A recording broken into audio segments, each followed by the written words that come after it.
थे, ज़ाहिर बात है पॉलिटिशियन थे वो, उनके जो जानने वाले थे उन सबको जो है एक्टिव करते हैं कि जाओ मेरी बेटी का पता लगाओ कि वो कहाँ पे रह रही है, उसकी लोकेशन क्या है, और उसको उठाओ और उसको जो है जहाज़ में उठा के पाकिस्तान भेजो, फिर उससे हम निपटेंगे। जब इन लोगों ने जो है उसका पता लगाया है और उसके घर अपार्टमेंट में पहुंचे हैं जहां पे वो सिख के साथ जो है एक कमरे में रह रही थी, तो उस लड़की ने जब देखा है कि जी हाथापाई होना शुरू हो गई और उस सरदार के ऊपर जो है इन लोगों ने हाथ उठाने की कोशिश की है, तो उसने फौरन जो है यहाँ की पुलिस को कॉल करके कंप्लेन कर दी कि आप जी पहुंचे, हमारी जान को खतरा है। पुलिस उस टाइम पे पहुंचती है उनके अपार्टमेंट में, और अपार्टमेंट में पहुंचने के बाद जो है पुलिस जारी बात है उनके ऊपर फाइल करती है, केस फाइल करती है उस लड़की के मुताबिक, और पुलिस जो है उनको प्रोटेक्शन देती है। अब बीच में जो है वो जब ये बात चल रही थी तो बाप जो है वो कॉन्स्टेंटली फोन के ऊपर वो एमएनए साहब चीख रहे थे अपनी बेटी से बात करने के लिए। बेटी ने जो है गुस्से से फोन उनका जो है पकड़ा और कहा कि आपने जो पटना है मेरा पट लो, मैं रहूंगी तो इस सरदार के साथ, सिख के साथ ही रहूंगी, क्योंकि मैं इससे प्यार करती हूँ, मैं शादी भी इससे करूंगी। अब इसी दौरान वो लड़की जो है वो यूनिवर्सिटी भी आया करती थी, उससे लाइब्रेरी में हमारी मुलाकात भी होती थी, और उस लड़की ने फिर ये बताया कि उसने असाइलम फाइल कर दिया। उसने यहाँ की गवर्नमेंट को, ऑस्ट्रेलिया की गवर्नमेंट को रिक्वेस्ट भेजी है कि मेरा जो बाप है वो बड़ा ही पावरफुल पॉलिटिशियन है, इसका मतलब ये कि मैं वापस पाकिस्तान नहीं जा सकती, मेरी जान को खतरा है, तो आप मुझे प्रोटेक्शन दें और मैं यहाँ पे ठहरूं।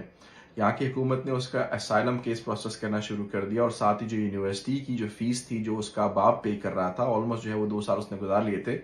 इसके बीच में यूनिवर्सिटी को उसने रिक्वेस्ट दी कि जी मेरे साथ ये सिचुएशन चल रही है, मैं अब वो फीस नहीं अदा कर सकती क्योंकि मेरे वालिद ने मेरे पैसे जो है वो बंद कर दिए हैं। यूनिवर्सिटी ने यहाँ की उसकी जो 1 साल की जो बची हुई फीस थी वो तमाम फीस माफ कर दी, तो उसको जो है फीस भी पे नहीं करना पड़ी। यूनिवर्सिटी भी वो पढ़ाई के लिए आ रही थी, उसको फिर यहाँ पे बेनिफिट्स भी मिलना शुरू हो गया हुकूमत की तरफ से, एज अ प्रोटेक्शन के लिए पैसे भी मिलना शुरू हो गए, उसको वहां से पैसे भी मिल रहे थे। उसको जो सरदार साहब थे, वो जो उसका बॉयफ्रेंड था, वो भी पार्ट टाइम नौकरी करता था और सुबह जो है वो पढ़ाई करता था, वो भी उसका ख्याल रख रहा था। तो बेसिकली 2-3 साल के बाद उस लेडी ने यहाँ पे अपना पासपोर्ट लिया असाइलम के थ्रू, और फिर यहीं पर वो जो है उस लड़के के साथ शादी करके बस गई। अभी भी वो लड़की जो है सोशल मीडिया पे है, और मुझे पता है कि वो अब सिडनी शिफ्ट हो गई है यहाँ से, ब्रिस्बेन से, और उसके 3 बच्चे हैं। किसके साथ? सरदार के साथ, सिख के साथ। अब वो खुश रह रही है कि नहीं रह रही, ये उसका अपना मामला है, लेकिन उसके वालिद साहब जो है वो कुछ नहीं कर सके। अब आप ये सोचें कि कोई इतना बड़ा एमएनए हो, जिसकी इतनी बड़ी पावर हो, इतनी टोर हो, इतनी ताल्लुकात हो, वो अपनी बेटी के लिए सामने मजबूर हो जाए। तो ये जो लोग हलाल हराम की तमीज नहीं करते,